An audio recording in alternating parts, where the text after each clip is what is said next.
Hey guys, Satish நடித்த Conjuring Kannappan படத்தோடைய hidden details தான் நாம் இந்த வீடியோவில் பார்க்க போகிறோம். இந்த வீடியோவில் ஸ்பாய்லர்ஸ் இருக்கும். ஸோ படத்தை பார்த்தவங்க இந்த வீடியோவை பாருங்கள். இந்த படத்தை தேட்டரில் பார்க்க மிஸ் பண்ணியிருந்தீங்க அப்படின்னா இப்போது நெட்ஃப்ளிக்ஸில் அவைலபிளாக இருக்குது, செக் பண்ணி பாருங்கள்.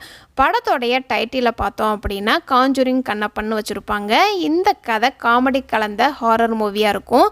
காஞ்சூரிங்கிறது ஹாரர் ஸ்டோரி சம்மந்தப்பட்டது. அதே மாதிரி படத்தோட இடையில ஃபேமிலியோட டிவியில் காஞ்சூரிங் 2 படம் பார்க்குற மாதிரி காமிச்சிருப்பாங்க. இது ஒரு ஹாரர் மூவின்னு சரண்யா சொல்கிற டயலாக் மூலமாக ஆடியன்ஸுக்கு கன்வே பண்ணியிருப்பாங்க. கண்ணப்பன்கிறது இந்த படத்தோடைய ஹீரோ பேராக இருக்கும்.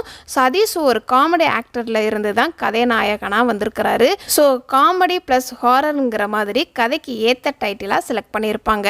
அதே மாதிரி இந்த படத்தோடைய டைட்டில் 2 வார்த்தையுமே கான்னு ஆரம்பிக்குது. ஒரு ரைமிங்காக இருக்கட்டும் கூட இந்த டைட்டிலை செலக்ட் பண்ணியிருந்திருக்கலாம். இந்த படத்தில் சதீஷோடைய கேரக்டர் பார்த்தோம் அப்படின்னா இந்த கதையில் தூங்குறவங்களுக்கு கனவு வரும். அது நிஜத்துலையுமே நடக்கிற மாதிரி காமிச்சிருப்பாங்க. அதே மாதிரி சதீஷ்க்கு ஒரு ஜாப் கிடைக்கணுங்கிறதே ஒரு ட்ரீமாக இருக்கும். இதெல்லாம் கனெக்ட் பண்ணுற விதமாகவே டைட்டிலுக்கு கீழே ட்ரீம்ஸ் கம் ட்ரூன்னு டேக்லைன்னு கொடுத்துருப்பாங்க. சதீஷ் ஒரு கேம் பிரியராக இருப்பார். கேம் டிசைனர் சம்மந்தப்பட்ட ஜாப் தான் தேடிக்கிட்டு இருப்பார். அதுக்கான டீட்டெயிலாக கேம் குவாட்ஸ் இருக்கிற டிஷர்ட் போடுறது, பப்ஜி மாடலில் வாட்ச் யூஸ் பண்ணுறது, லேப்டாப்பு, ஃபோனில் கேம் இமேஜ் போட்டு கேஸ் போடுறது, ரூம் ஃபுல்லாக கேமில் இருக்கிற கேரக்டருடைய ஃபோட்டோவை ஒட்டி இருக்கிற மாதிரி காமிச்சிருப்பாங்க. சதீஷோடைய கேரக்டர் ஃபர்ஸ்ட் ஹாஃபில் பயப்படுற மாதிரியும் செகண்ட் ஹாஃபில் தைரியமான பையனாக இருக்கிற மாதிரியும் அழகாக டிஃப்ரெண்ட் பண்ணி காமிச்சிருப்பாங்க. சதீஷ் ட்ரீமில் கீழே விழுந்து அடிபட்ட மாதிரி காமிச்சிருப்பாங்க. படத்தோடைய எண்டு வரைக்குமே டிஃப்ரெண்ட் பேண்டேஜ் போட்டு கண்டினியூட்டியை மிஸ் ஆகாமல் எடுத்திருப்பாங்க. ஃபர்ஸ்ட் ஹாஃபில் தூங்காமல் இருக்கிறதுனால ரொம்ப டயர்டான மாதிரியும் எல்லாரும் பேசுகிறதெல்லாம் தூக்கத்தில் பேசுகிற மாதிரியே வாய்ஸ் எல்லாம் டிஃப்ரெண்ட் பண்ணி அழகாக டப்பிங்கில் பேசியிருப்பாங்க. இந்த படத்தில் சூனியக்காரியோட ரோல்னு பார்த்தோம்னா ஃப்ளாஷ்பேக்கில் சூனியக்காரி ஒரு பொம்மையை கொல்ல வர்ற மாதிரி காமிச்சிருப்பாங்க. அந்த பொம்மையை எப்படி செஞ்சுருக்கிறாங்க அப்படிங்கிறதுக்கான ரெஃபரன்ஸ் தான் ஃபஸ்ட்டு 2-3 சீனில் காட்டியிருப்பாங்க. இந்த படத்தில் சரண்யாவோடைய கேரக்டரை அழகாக டிசைன் பண்ணியிருப்பாங்க. சரண்யா நடித்தாலே எல்லா படத்துலையும் அம்மா மகன் சென்டிமெண்ட் இருக்கும். அதே மாதிரி இந்த படத்துலையும் காமெடி கலந்த சென்டிமெண்ட்டாக கொண்டு வந்திருப்பாங்க. பேய்கிட்ட ஃபேமிலியாக எல்லாரும் மாட்டும்போது அம்மாவை தான் சதீஷ் ஃபஸ்ட்டாக எழுப்பி விடுவார். கிளைமேக்ஸில் ட்ரீம் கேச்சரில் இருந்து ஃபெதரை பிச்சு வெளியில் அனுப்புறதுக்கும் சதீஷ் அம்மாவை தான் ஃபஸ்ட்டு அனுப்ப ட்ரை பண்ணுவார். இது மூலமாக அம்மா பையனுக்கான பாண்டிங் ஸ்ட்ராங்காக காமிக்க ட்ரை பண்ணியிருப்பாங்க படத்தோடைய டீம். யூடியூப் வீடியோ மூலமாக மகனுக்கு இன்னும் வேலை கிடைக்கலன்னு வருத்தப்பட்டு சொல்கிறதும், பைக்கு பெட்ரோலுக்கு அப்பா கிட்ட கேட்டும் கிடைக்காத காசு அம்மா கிட்ட கேட்குறதுன்னு சதீஷோடைய ட்ரீமில் பேய் மூச்சை பிடிக்கும். அப்படியே ப்ரெசன்ட்ல சரண்யா மூச்சை அடக்கி பாட்டு பாடுற சீன் அவ்வளோ அழகாக அந்த 2 சீனையும் கம்பேர் பண்ணுற விதமாக எடுத்திருப்பாங்க படத்தோடைய டீம். ட்ரீம் கேச்சர் பற்றி சொல்லும்போது அப்பா மாமான்னு யாருமே சதீஷை நம்ப மாட்டாங்க. ஆனால் சரண்யா மட்டும்தான் சதீஷை நம்புகிற மாதிரி காமிச்சிருப்பாங்க. இந்த சீனில் சரண்யா யூடியூப் வீடியோவில் பேசும்போது தோசையே வராத தோசைக்கல் அப்படின்னு சொல்லி பேசியிருப்பாங்க. இதை கனெக்ட் பண்ணுற விதமாகவே சதீஷும் சரண்யாவும் பேசிக்கிட்டு இருப்பாங்க. அப்போ தோசை எடுக்கிறதுல போராடிக்கிட்டு இருக்கிற மாதிரி தான் காமிச்சிருப்பாங்க.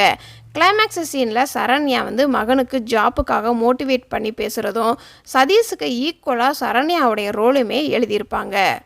விடிவி கணேஷோடைய ரோல்னு பார்த்தோம்னா இந்த ஃபேமிலியில் யாருமே ஜாப்புக்கு போகிற மாதிரி காமிச்சிருக்க மாட்டாங்க. இது ஒரு லாஜிக் மிஸ்டேக்காக வரக்கூடாதுங்கிறதுக்காகவே அப்பா ஒரு ரிட்டையர் ஆனவர்னு பென்ஷனில் வர காசை தான் வீட்டுக்கு செலவு பண்ணிக்கிட்டு இருக்கிறோம் அப்படின்னு சதீஷ் கதையில் போகிற போக்கில் டயலாக் மூலமாக கன்வே பண்ணியிருப்பார் ஆடியன்ஸுக்கு. இந்த சீனில் விடிவி கணேஷ் ஃப்ரெண்டுக்கிட்ட ஃபோன் பேசுகிற மாதிரி காமிச்சிருப்பாங்க. அதில் என்ன பேசியிருப்பாரு அப்படின்னா, இடத்த தெரிஞ்சவங்களுக்கு முடிச்சு கொடுத்துடலாம் அப்படின்னு ரியல் எஸ்டேட்டை பற்றி பேசியிருப்பாரு. இது மூலமா தன்னுடைய வீட்டு பத்திரத்தை திருப்பி பார்த்துருந்துருக்கலாம். இந்த சீன் கூட கனெக்ட் ஆகிற மாதிரி ஒரு கட்டத்தில் திடீர்னு விடிவி கணேஷ் வீட்டோட பத்திரத்தை சதீஷ் கிட்ட காமிப்பார். இந்த இடத்துல தான் பிரிட்டிஷ் ஆளுங்க அரண்மனை கட்டியிருந்துருக்கிறாங்க, அந்த இடத்த தான் தாத்தா வாங்கியிருக்கிறாங்க அப்படின்னு சொல்லியிருப்பார் சதீஷ் கிட்ட. விடிவி கணேஷ் அயன் பண்ணும்போது தெரியாமல் கையை சுட்டுக்குருவார். கண்டினியூட்டி மிஸ் பண்ணாமல் ஃபெதரை பிச்சு தான் புண்ணுக்கு மருந்து போடுற மாதிரி காமிச்சிருப்பாங்க. சதீஷோடைய வீட்டில் இருக்கிறவங்க ஃபெதரை பிக்கிறதுக்கு ஸ்ட்ராங்கான ரீசனாக காமிச்சிருப்பாங்க. சதீஷுக்கு படத்தில் மாமான்னு ஒரு கேரக்டர் பண்ணியிருப்பார் ஒருத்தர். அந்த கேரக்டர் சின்ன கேரக்டராக இருந்தாலும் ஸ்ட்ராங்காக எழுதியிருப்பாங்க. கிளைமேக்ஸில் அந்த பேயை சாகடிக்கிறதே அந்த சரக்கு பாட்டிலை வச்சு தான் சாகடிப்பார் சதீஷ். சரக்கு பாட்டிலை மாமா தான் எடுத்துகிட்டு வந்திருப்பார். இதை கனெக்ட் ஆகிற மாதிரியே இவரை காமிக்கிற சீன் எல்லாமே ட்ரிங்க்ஸை பற்றின சீனாக தான் இருக்கும். இவருடைய இன்ட்ரடக்ஷன் சீனுமே அழுகாலிக்கு பற்றின டைலாக்காக தான் காமிச்சிருப்பாங்க. இவர் கொஞ்சம் லேடிஸ் விஷயத்துலையும் அப்படி இப்படின்னு இருப்பார். ஒரு பொண்ணை பார்த்து தான் ஸ்லீப்பிங் டோஸை மாற்றி எடுத்துகிட்டு வந்திருப்பார். அந்த டைம் கொஞ்சம் லாங்காக தூங்கும்போது தான் பேயோடைய ஃப்ளாஷ்பேக்கும் ஓப்பன் ஆகும். ஒரு கட்டத்தில் ஜானிங்கிற கேரக்டர் தூக்கத்தில் இருந்து எழுப்பி விடணும். அது ஒரு பொண்ணு தான் எழுப்பி விடுற மாதிரி காமிச்சிருப்பாங்க. இந்த லேடி யார் அப்படிங்கிறத சிம்பாலிக்காக ஒரு சீன் மூலமாக நமக்கு காமிச்சிருப்பாங்க. தூங்காமல் இருக்கணும் அப்படின்னு சொல்லிட்டு எவ்வளவோ ட்ரை பண்ணுவார். அதுக்காக அவர் என்ன பண்ணுவார் அப்படின்னா, இதை போட்டு பார்த்தா தான் தூக்கமே வராது அப்படிங்கிற டயலாக் சொல்லியிருப்பார். இது மூலமாக இவர் கல்யாணம் ஆனவர் அப்படிங்கிற மாதிரியும் அந்த பொண்ணு இவருடைய ஒய்ஃபுங்கிற மாதிரியும் அந்த வீடியோ மேரேஜ் வீடியோன்னு அவ்வளோ அழகாக காமிச்சிருப்பாங்க. ஆனந்தராஜாவுடைய காமெடி எல்லாமே இந்த படத்தில் நல்லா ஒர்க் அவுட் ஆகிருக்கும். பாஷா படத்தை திருப்பி சொல்கிறது, பேய்க்கு பயந்துக்கிட்டு எல்லாரும் ஓடும்போது படத்தில் 1 hour ஆன உடனே அந்த நேரத்தில் ட்ரீம்ஸில் தான் எல்லாரும் இருப்பாங்க. அப்போ ஆனந்தராஜ் ட்ரீம்ஸை விட்டு வெளியில் வந்ததுக்கப்புறம் இன்டர்வல்னு விடுங்க, அதுக்கு முன்னாடி இன்டர்வல் விட்டுறாதீங்க அப்படின்னு போகிற போக்கில் சொல்லிட்டு போகிறதுன்னு ஏகப்பட்ட காமெடியை நல்லாவே பண்ணியிருப்பார் இந்த படத்தில். ட்ரீம்ஸில் ஏற்படும் காயம் நிஜத்துலையும் இருக்கும். அதை கண்டினியூட்டி மிஸ் ஆகாமல் அவ்வளோ அழகாக கொண்டு வந்திருப்பாங்க படத்தோடைய டீம். இதெல்லாம் இந்த படத்தில் நான் நோட் பண்ண சின்ன சின்ன ஹிடன் டீட்டெயில்ஸு.